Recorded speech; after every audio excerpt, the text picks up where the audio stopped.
Ex-wife still angry 2 years after divorce. My wife and I separated about 2 years ago. And the divorce was final within 3 months. It was amicable in that she wanted to divide everything 50-50. And that is what we did. Our co-parenting seemed challenging but reasonable for a while. Little spats here and there. But we were adjusting to our new lives. About a year after the divorce, she decided that I was not honoring my verbal agreement to watch the kids if she had to go to work early on a day the kids were with her, which was usually once a week. I had never missed a day in that year. But she called the mediator and wanted to amend our divorce decree, saying that I would be available to watch the kids every morning, in case she needed to work early, and I would need to tell her in writing each week if there were any days I couldn't, etc. And if I didn't do all this, she would hire a sitter and I would have to pay for it. I refused to sign any changes like that. What I did end up signing was basically a bilateral right of first refusal, which I was comfortable with.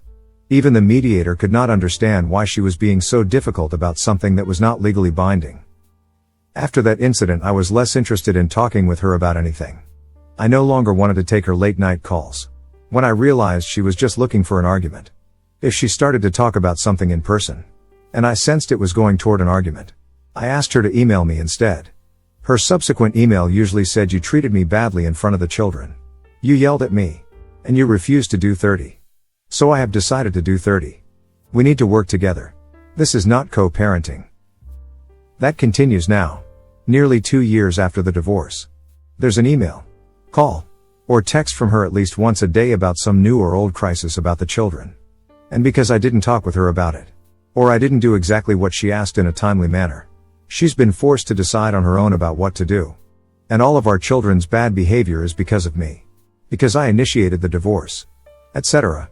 She tells these crises to her family, the healthcare providers for our children, their teachers, and anyone else interacting with our kids. She's really good at being a martyr.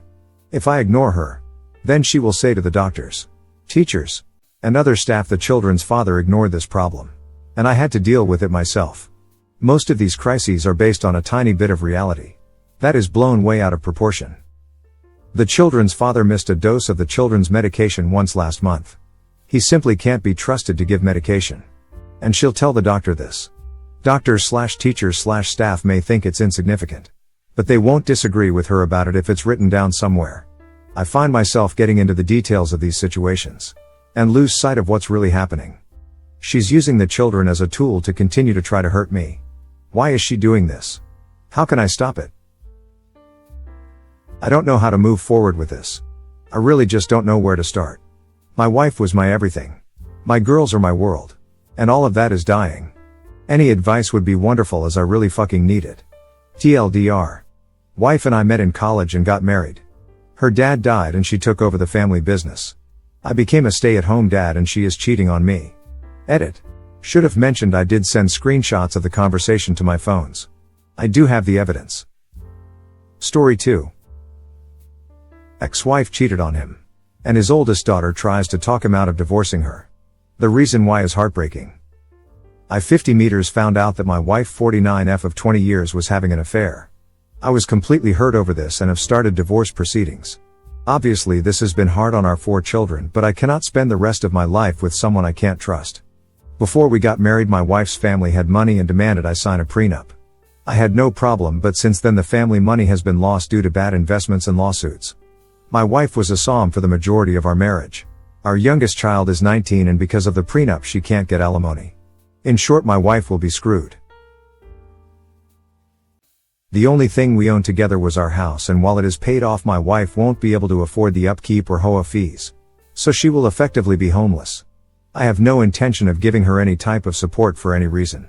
Since serving my wife divorce papers, I have refused direct contact as my lawyer has advised. But she's now playing dirty by getting the children involved.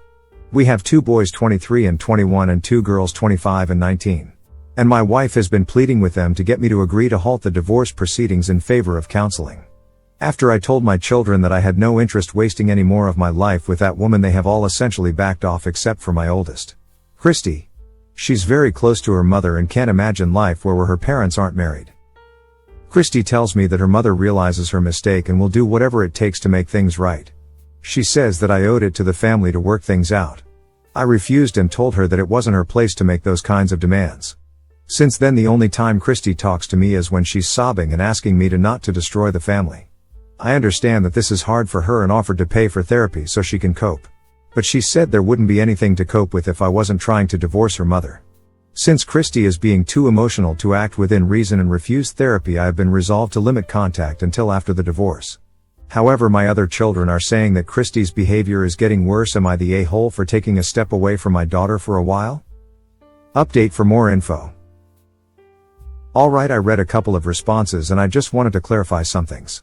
Clearly my "she will effectively be homeless" comment was misinterpreted, so let me set the record straight.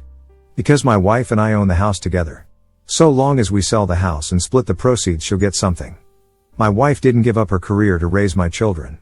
We could have hired a nanny, but she didn't want that and choose to be a som for our children.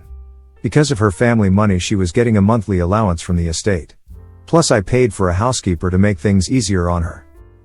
Once my wife reached 30, she started getting a monthly allowance from the family estate, and the prenup addressed that so I couldn't claim half. In exchange, she couldn't get alimony. I didn't want my children to get involved in the divorce. My wife decided to do that. And even brought up the reason why as a form of a preemptive strike. I only talk about the divorce when someone else brings it up. Which Christy wants to do all the time. I am not abandoning my daughter. I am just lowering contact with her until the divorce is finalized, because she's not letting up on trying to pressure me into taking her mother back and refuses to go to therapy that I will pay for. Also, to the comments asking why my wife cheated, it's a little offensive. I don't know how that changes anything. Or that I should care. However, the guy that she cheated on me with was younger, looked like he couldn't be any older than 30, so take that information and do what you will. Edit update. Mods refused to approve a separate update post, so here's the conclusion. I just wanted to say that I was very grateful to all your kind words and support in how to deal with my daughter. I decided to follow some of your advice and have a scheduled sit down with her to explain that what goes on between her mother and I is not her fault. And that I simply can't ever go back to a woman who deceived me in such a big way. I told her that I try to be as forgiving and empathetic as possible, but I will not ever tolerate people who lie with malicious and selfish intent, and try to cut them out of my personal life as much as possible. I was very calm when I said this and tried to be as loving as I could to my child, but it didn't work. Christy ended up breaking down and again tried to get me to convince me not to divorce her mother and just forgive her. I refused and in the end went NC with Christy for a little bit. I only spoke to her again 2 days before my other daughters, Jane 20F. birthday, through a text asking her to not bring up the divorce, since this was going to be the first time my wife and I would be in each other's presence since I filed. I sent the same text to her mother. And I didn't hear anything from either or them. On Jane's birthday things were a little tense and awkward, but I thought it was going good. Until my wife decided to be passive-aggressive with a speech about how good it is to have family together during important events. Everyone saw through her crap, and my son, Jack 23 meters, called her out on it and said that she was selfish to bring this up on Jane's birthday. Christy started defending her mother, and Jane, understandably upset, revealed that the only reason Christy was on their mother's side for reconciliation was because she didn't want the fact that she not only knew about the affair but helped her mother cover it up. There was a big fight that wasn't going to get resolved right then and there. I ended up leaving and was even more heartbroken all over again. Not only did my wife betray me, but my own daughter too? I knew she was closer to her mother than me. And I was okay with that, but this? I don't know what I did to make my eldest daughter so disloyal to me. But I am now resolved to go full NC with her until after the divorce and possibly for the rest of my life. Thank you for watching. If you enjoyed the video, hit like. If you would like to see more, feel free to subscribe.